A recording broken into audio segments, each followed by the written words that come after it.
February 23, Reed, 1991.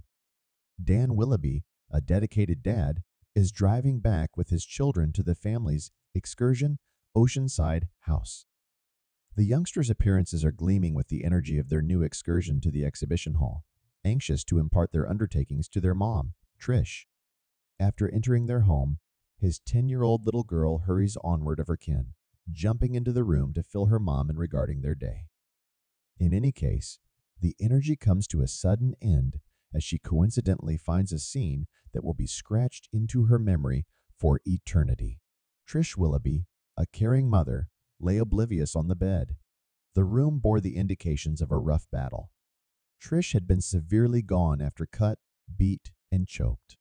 A spread blade was adhered to her sanctuary, a chilling result of the viciousness she had persevered.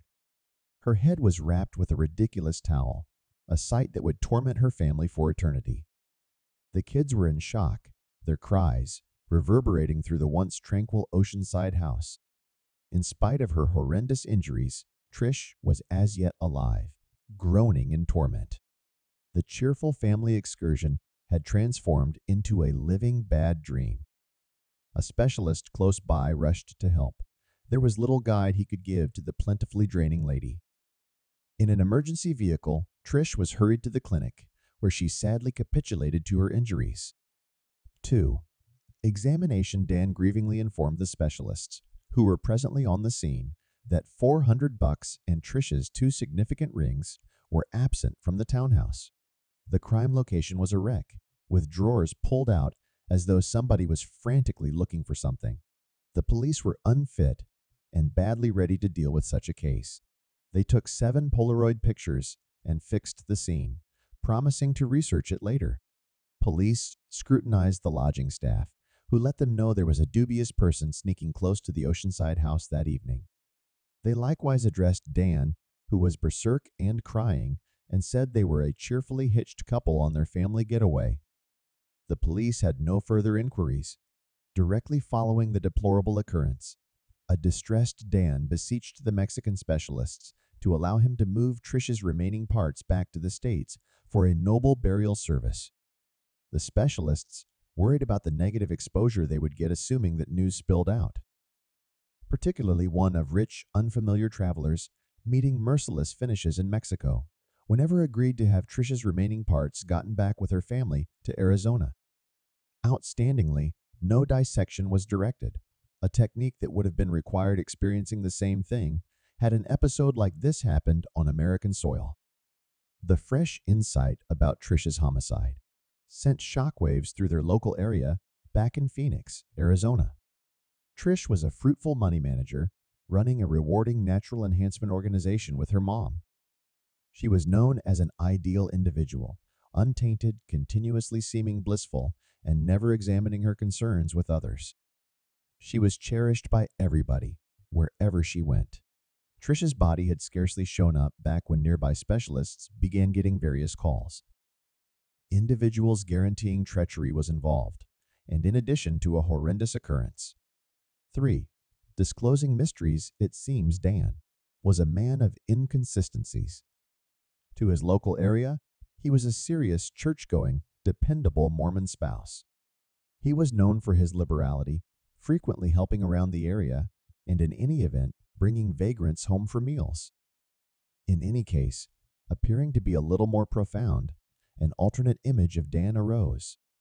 As the examination proceeded, the police started to reveal more about Dan's twofold life. His partners uncovered that Dan was a hardcore partier who wanted to drink liquor, a conduct thought about exceptionally un-Mormon-like, and against his ostensibly picture. He was frequently missing from work, investing his energy and operational expense meeting clients. Or on the other hand, as indicated by his partners, on a lady called Yesenia under the pretense that she was a client. There was even a joke circumventing the workplace. Dan would be seen freshening up in the restroom, come out possessing a scent areas of strength for like, and afterward breeze through the workplace, expressing he was set for see a client. In any case, everybody realized he was truly disappearing to invest energy with Yesenia Patino. The police presently were interested to realize who was this secret lady. 4. The dream enter Yesenia Patino, a youthful and outlandish lady who had moved to Arizona with her family at 6 years old. She had a natural life, floating from one bar to another, one man to another. She met Dan in late 1989 when she was hanging tight for a transport, and he pulled over in his ostentatious Puma. He played with her, flippantly reprimanding her for littering as she dropped a treats covering on the ground. He offered her a lift and gave her his business card, energetically proposing an occasion excursion and beverages. It appeared Yesenia had found the sort of man she was continuously searching for, a man anxious to pamper her, take her to costly places, and shower her with consideration. Dan had convinced his significant other that he required Spanish illustrations, to all the more likely explore his business possibilities in Mexico, obviously. In this way, he even introduced Yesenia to his better half and youngsters as his Spanish guide. Before long, he likewise began going on successive outings to Mexico, bringing Yesenia along. Yesenia was depicted as strikingly lovely, with a savagely energetic character. Maybe it was this enthusiasm that filled their relationship. Dan even kept a photograph of Yesenia showed in his office, with the words, "To my future spouse, Dan Willoughby," composed on it. It is obscure if at that point his better half associated anything about the nature with their relationship, or on the other hand, if her solid feeling of profound quality and confidence kept her from review her better half horribly. For those familiar with him, Dan's relationship with Yesenia was not really a very much watched secret. He rushed to gloat about his alluring new Spanish coach. In any event, flaunting that she was, statement, astonishing in bed. In a simple range of weeks, Yesenia's reality went through an emotional change. Dan organized a condo for her, in nearness to his home. He convinced Trish that it's their ethical obligation to cover her lease. However, as the truism goes, what occurs in obscurity becomes visible. Dan's extravagant way of life and non-attendances from work ultimately found him, and he was terminated from his work. Dan Willoughby, when a regarded figure locally, was currently exclusively dependent on Trish's pay. Regardless of losing his employment, Dan kept on carrying on with an existence of extravagance, all while keeping up with Yesenia as his Spanish educator. His incessant non-appearances and luxurious way of life, supported by Trish's pay, started to plant seeds of hatred inside the family. The once cheerful home was currently loaded up with pressure and vulnerability. Trish, who had been supporting the family independently, was developing progressively stressed over Dan's unexplained non-attendances. Her interests were shared by her mom, who started to think that something was exceptionally off base. Dan much of the time dropped off the children at school and spent the remainder of the day at Yesenia's loft, without a doubt, rehearsing something other than Spanish. Trish became progressively awkward as she was unable to arrive at Dan over the course of the day, in spite of the reality he was done working. She addressed her mom, who encouraged her to address Dan. 5. Conflict in the fall of 1990. Trish's doubts arrived at a limit. She chose to defy what is going on head-on and went searching for Dan at Yesenia's condo. What she found there made a huge difference. The front entryway was opened. She strolled straight in and tracked down Dan in Yesenia's room, hurriedly getting into his shirt. Yesenia, hearing Trish's voice entering the condo, quickly stowed away. The showdown was unavoidable, and Dan knew it. After a short contention, Trish, still in shock, stomped out, with Dan attempting to make up for lost time. Dan addressed Yesenia, requesting that she deny everything assuming Trish addresses her, and to demand that she is only his Spanish instructor. The following day, Trish defied Yesenia at the public swimming pool region of the apartment building. The discussion heightened, and voices were raised, yet Yesenia denied any heartfelt contribution with Dan. She even proposed to quit coaching, Dan assuming it was creating issues in their marriage. However, the fact of the matter was not even close to this. Yesenia and Dan kept on seeing one another, deceiving Trish about their relationship. 6. Examination quick forward to spring 1st, 1991, the specialists took Dawn in to be interrogated. During their cross-examination, the analysts carefully introduced the topic of the huge fortune that Dan would acquire from Trisha's flourishing business and her disaster protection approaches. An inquiry that, under ordinary conditions, could have been met with a straightforward response. In any case, not this time. Dan's response was everything except conventional. His face flushed, his disposition moved, and he turned out to be perceptibly shaken. He shot back with his very own issue, his voice bound with a blend of dread and ire. Am I being viewed as a suspect here? His unexpected preventiveness, his unsettling, it resembled an alarm sounding in the specialist's psyches. It was a major warning. In the meantime, the police are likewise looking for Yesenia. They visit her loft, however find movers and packers, thinking that she was wanting to escape the country. They track her down to a lodging close to the air terminal, not long before she was planned to take a flight. Looking through Yesenia's effects, they find a government-backed retirement card having a place with an Alfredo Pinto, a man accused of prostitution in Oregon. So, who is Alfredo Pinto? 7. Uncovering more privileged insights, Yesenia then, at that point, uncovered she was, or rather is, Mr. Pinto. Yesenia Patino Gonzalez was conceived male and had even been married to a man named Jack, who additionally supported her orientation reassignment medical procedure after their marriage. This left agents considerably more astounded, on the grounds that there was no equivalent sex marriage in those days, neither in Mexico nor in USA. With the disclosure of these many-sided insights regarding Dan, Trish, and Yesenia, the agents ended up charmed and anxious to dive further into the case. During addressing, Yesenia denied being engaged with any plot against Trish. She conceded to being in Mexico, celebrating with companions the end of the week. Trish was killed, yet asserts she didn't know Dan was there.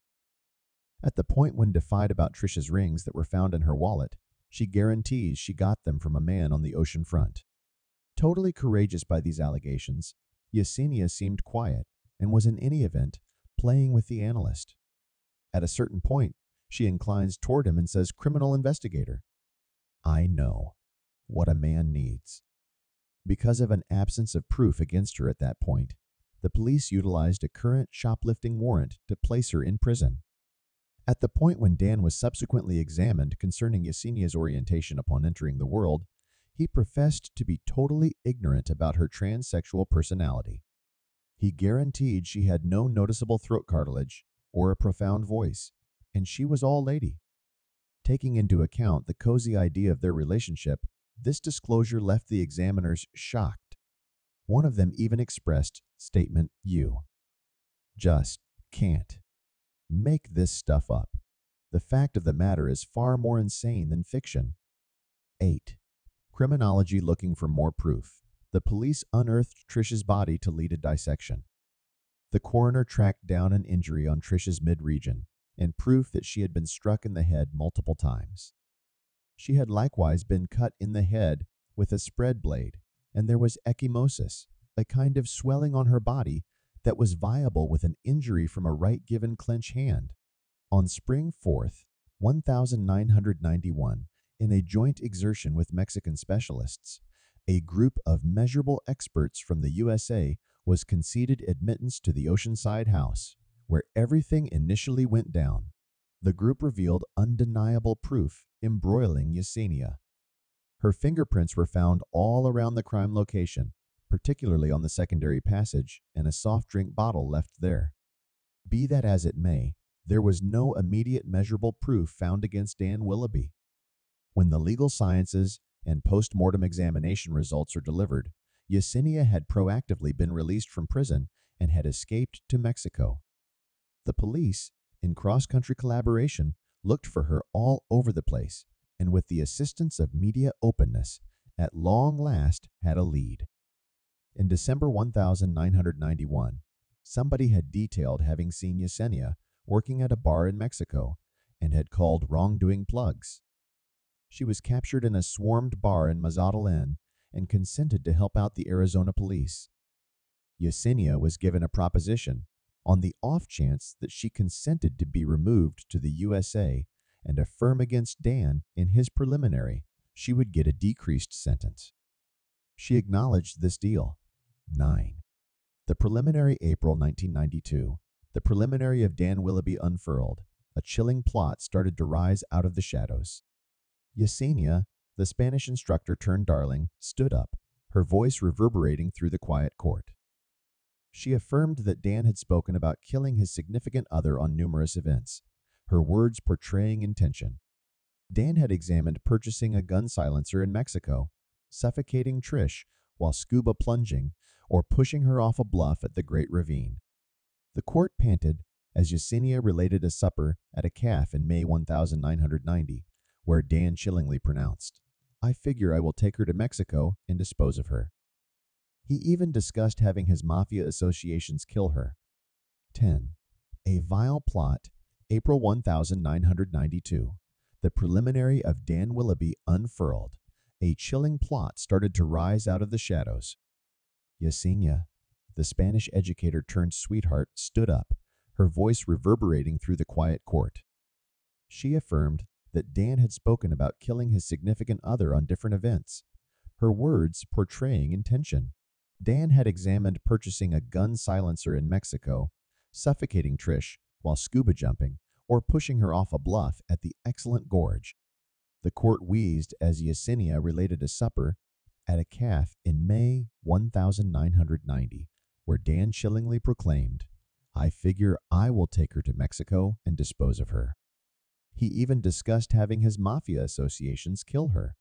Yesenia uncovered that Dan had conversations with Trish and her mom about the fate of their business in case of one of their passings.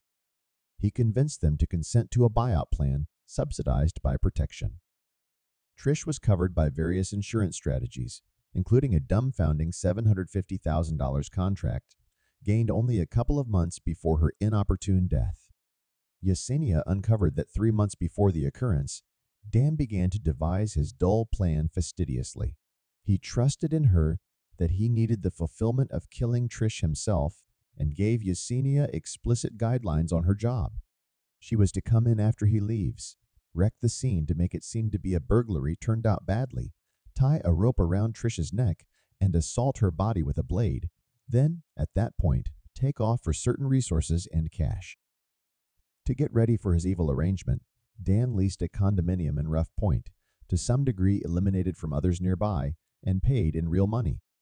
He and Yesenia made 2 excursions from Phoenix to Rough Point Oceanside to investigate the region and go over their arrangements. Dan set up for Yesenia's sibling to take her to the Oceanside upon the arrival of the wrongdoing. 11. The execution on the midday that their vile plot was executed, Dan met Yesenia and her sibling around the ocean. After a short talk about their arrangements, Dan got back to the apartment suite. Yesenia passed on her sibling at a recreation area and headed to a spot with a perspective on the townhouse. After Dan and the youngsters drove off to the exhibition hall, it was her signal to enter the apartment suite through the opened indirect access. Taking a blade from the kitchen, Yesenia went to the room and saw Trish lying oblivious on the bed, absorbing her own blood. Trish was all the while breathing, every breath making a sputtering sound. Sticking to the script, Yesenia cut and choked Trish, however, couldn't kill her. Subsequent to taking Trish's rings and cash and dispersing the items in Trish's handbag, Yesenia escaped, meeting her sibling for the return outing to Arizona. 12. The outcome following the unfortunate occasion, Dan started a progression of activities to redirect doubt. He taught Yesenia to leave Arizona, driving her to get back to Mexico. He met a social occasion of his neighbors, where he disproved any contribution in the occurrence and deterred them from drawing in with the police. Dan additionally took extraordinary measures to cover his tracks. He advised Yesenia's sibling to bamboozle the police by denying he met him in Mexico. He cautioned Yesenia's significant other, Jack, to remain uninvolved. He reached his travel planner, requesting to delete trip subtleties from the organization's PC framework. Dan likewise requested that his previous secretary vouch for his personality as a gay family man, should the police come clarifying some pressing issues. He even taught her to threaten a previous partner to keep them from uncovering any data about Yesenia to the police. At the time, Dan had given bogus data to specialists, guaranteeing that apartment suite monitors had spotted 3 people of local American plummet in a dark pickup truck nearby. It was uncovered that Dan had the option to guarantee a more seasoned extra security strategy for his significant other, yet couldn't gather on the arrangement bought for the bigger buyout understanding among Trish and her mom. Specialists likewise uncovered a stunning subtlety upon the arrival of the occurrence proclamations from his own kids uncovered that soon after leaving the apartment suite, Dan requested that they stand by in the vehicle, guaranteeing he had failed to remember his identification and would be back in a short time. He remained in the apartment suite for around 15 minutes, during which his most seasoned little girl, who needed to realize what was taking her dad such a long time, attempted to enter yet proved unable in light of the fact that the front entryway was locked. It's guessed that this is the time Dan did his assault on Trish, and it agreed with Yesenia's declaration. He was next seen by the children leaving the front entryway, wrapping up another shirt. 13.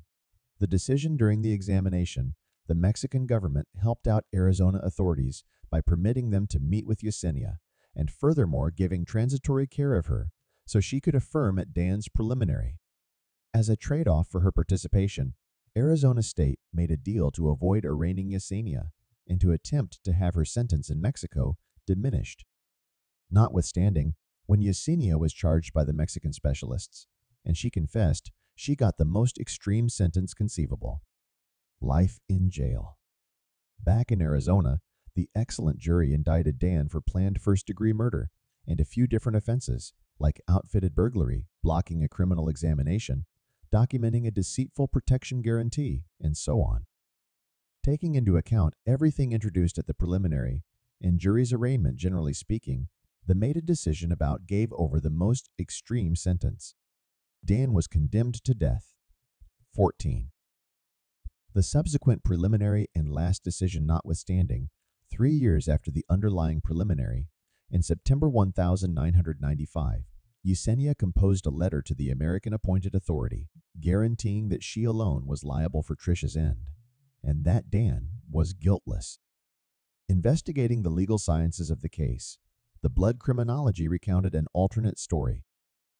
2 particular kinds of blood splatters were found on the sheets at the crime location, proposing that the casualty was gone after 2 times inside close to 10 minutes, authenticating Yesenia's most memorable admission she didn't act alone and entered the apartment suite after Dan had previously gone after Trish.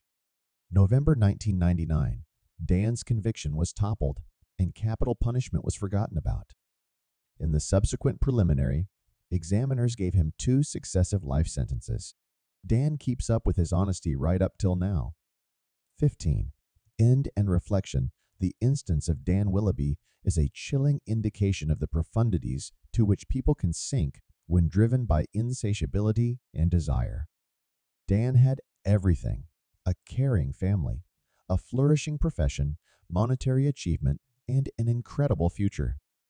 However, he discarded it pursuing his dim allurements and made significant experiencing the one he committed to adore and safeguard.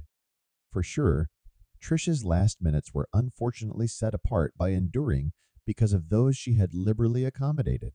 Regardless of her consideration and backing, she was sold out by the very individuals she really focused on. This distinct reality fills in as a sobering sign of the profundities of human double-crossing.